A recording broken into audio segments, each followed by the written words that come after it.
Good afternoon, beautiful people, and happy Thursday. I have missed you guys so much. I just came back from California. We went for the Junior Olympics, and then we went to Disneyland and water parks, and oh my word, the heat, the exhaustion, it felt like the longest week of my life. So I am so glad to be back home. Despite the poor air quality from the Washington fires, I am here, I am alive, and I am well, and I hope you guys are too and enjoying your summers. So let's jump in.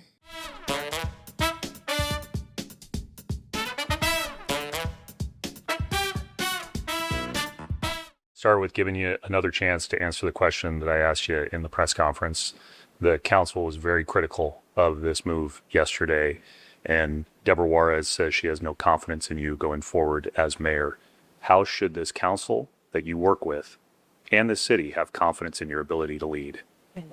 I understand that there were some deep differences of opinion about making a leadership change at SPD and about whether or not it was the right time.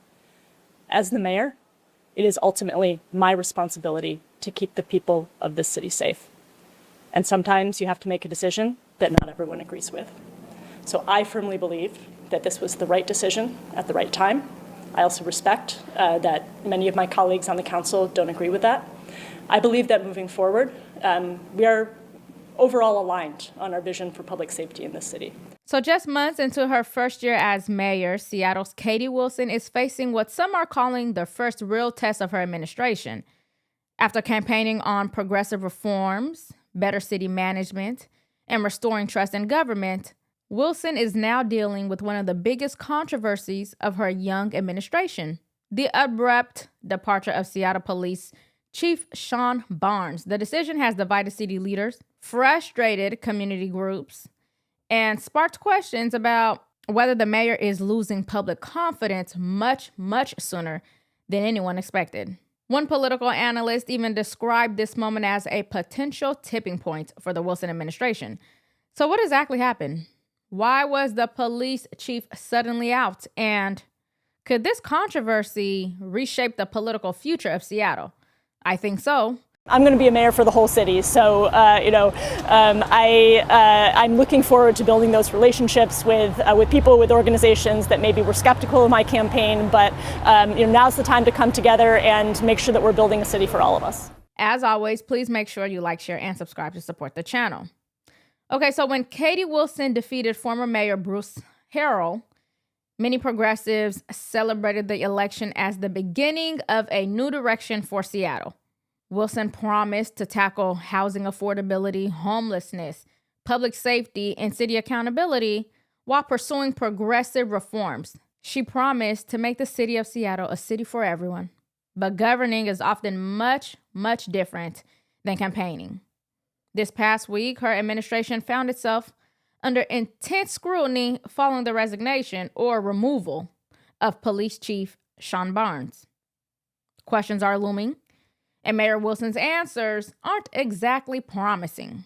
And if you ever try to get a straight answer out of a government office, you know the drill. There's forms, hold music, nobody who will just help you.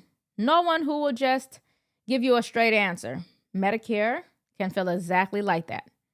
Dozens of plans, hard deadlines, fine print built to confuse you. That is why I trust Chapter, the only Medicare advisors that compare every plan nationwide.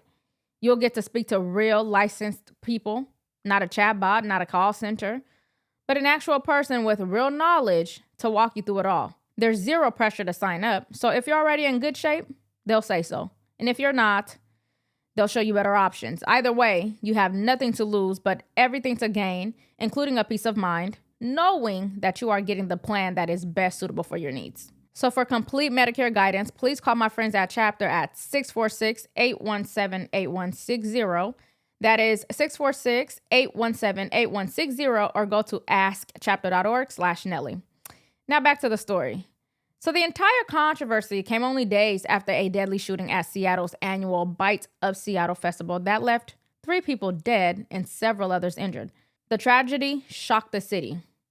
Residents immediately wanted answers, and unfortunately, that is not what they got. For hours following the shooting, many residents complained that there was little clear information from city leadership regarding what happened. Questions remained unanswered while rumors spread across social media. And Mayor Katie Wilson later said that the communication failures surrounding the incident were one of the several reasons that she decided to replace Police Chief Shon Barnes.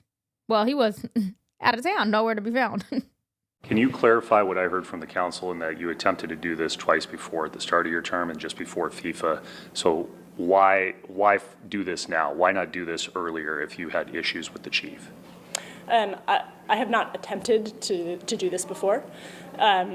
I will say that the decision to pursue a change in leadership at SPD has to do with many factors, and certainly does not just have to do with the events of Sunday, but has to do with what I've understood as challenges within the department, and understood that since I came into office. You specifically did reference the travel, however, in there that the chief has been making. It's my understanding that in order for his travel to get approved, he has to get the executive to sign off on it. You gave a different answer in there. Did you authorize that travel that he made up to 50 days already this year? My office does not actively authorize his travel. Did anybody in your office, deputy mayor, anybody else on the executive team authorize his travel? Not directly, no.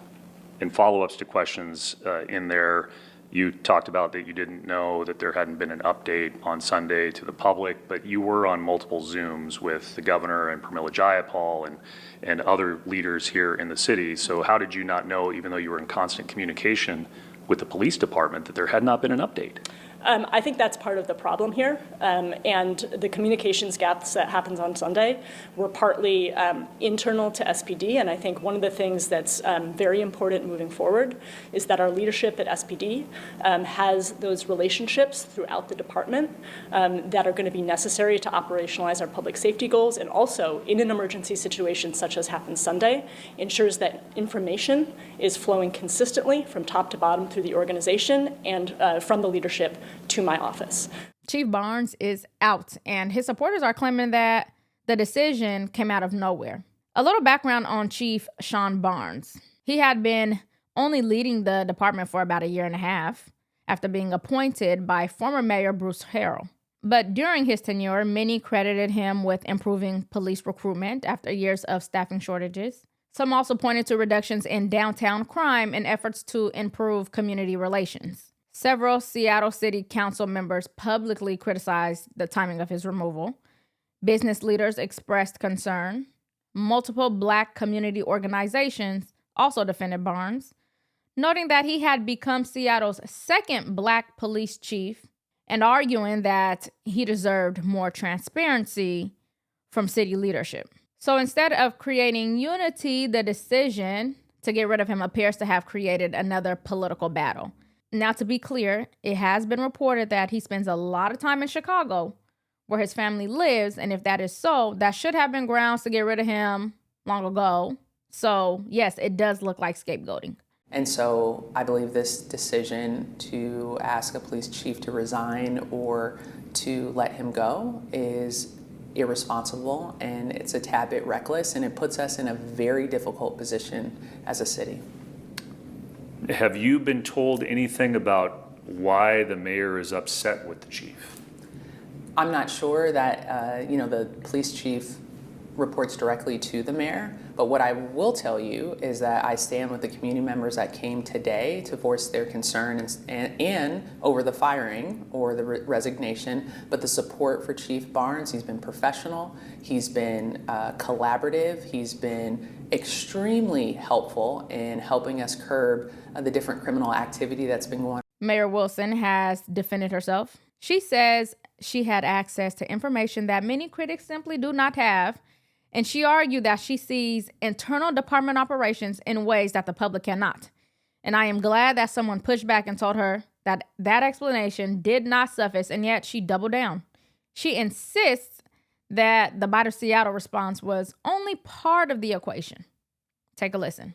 As the mayor, I have a different window into the police department than many of our council members, and I made the decision that I firmly believe was the right one at this time as we are moving forward with the summer to put us in the best position to keep our community safe and to communicate transparently with the public. The public deserves more than that, though, Mayor. Respectfully, you can say I have this window into the police department that nobody else has, but that's not good enough for the public. What wasn't Shon Barnes getting done? Crime is down, recruitment is up, major progress has been made in the last year and a half under his tenure. What wasn't he getting done? I'm grateful for Chief Barnes' service, and I outlined in my remarks some of the qualities that I will be looking for in the next chief. I would just say that I believe that the path we are on now is the one that is going to put us in the best position to achieve our public safety outcomes, and that includes transparent communication with the public, that includes operational relationships throughout the department that are going to allow us to actually achieve our goals. And again, I'd like to reiterate that Barnes' travel was an issue that surfaced amongst this debacle. It is indicated that Barnes frequently travels to Chicago, where his family lives, and Wilson has since suggested that Seattle's next police chief should have a stronger physical presence in the city and limited extended travel away from Seattle. I think that is a common sense approach. What about you? Because how can anyone hold such a position and spend a good portion of their time away from the city that they're supposed to protect? With that said, Deputy Chief Andre Sayles has stepped in as interim police chief. But lo and behold, Chief Andre Sayles also acknowledged maintaining a second home in Illinois and traveling there every couple of months to visit his family. With speculation over former Police Chief Shon Barnes' travel outside the state, Sayles says he's committed to Seattle. I maintain a home in East King County here. I also have a secondary home in Illinois, not in Wisconsin. I was the police chief in Wisconsin. I do frequently go back to visit my family, probably about every 8 weeks or so.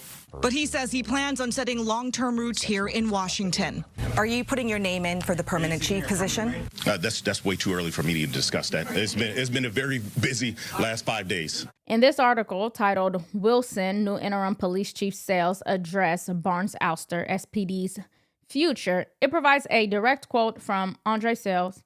It says, "I do frequently go back to visit my family, probably about every 8 weeks or so, but my wife spends most of her time out here with me. We're looking to make this our home. It's our area that we can retire from one day. But right now, we have kids that we need to get settled, and one day we'll make this area our home." End quote. So he sounds a lot like Shon Barnes to me.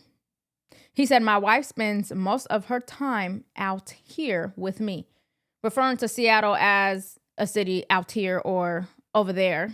It clearly indicates that his roots are planted elsewhere. Now, in regard to the kids that need to get settled, how old are said kids? I'm just curious. So again, if Barnes' travel was a concern, why would Andre Sayles' travel not be a concern? Does the same standard not apply? But I digress. Because Katie Wilson says the city will begin searching for a permanent replacement, and I'm really hoping that it's someone who was born and raised or have strong roots in Seattle. I will be looking for someone who is consistently present in Seattle, keeping travel to an appropriate minimum, and who also ensures that when they are away, there is sufficient SPD leadership in town to guide our city through any emergency. But what are your thoughts? Did Mayor Katie Wilson make the right call asking Police Chief Shon Barnes to step down? Or should the mayor provide more details about why she made the decision? Or should that info be kept confidential? Let me know your thoughts in the comments. And if you got any value from today's video, please make sure you like, share, and subscribe to support the channel. And ring the bell so you don't miss any future updates. Thank you all for watching, and I'll see you in the next one.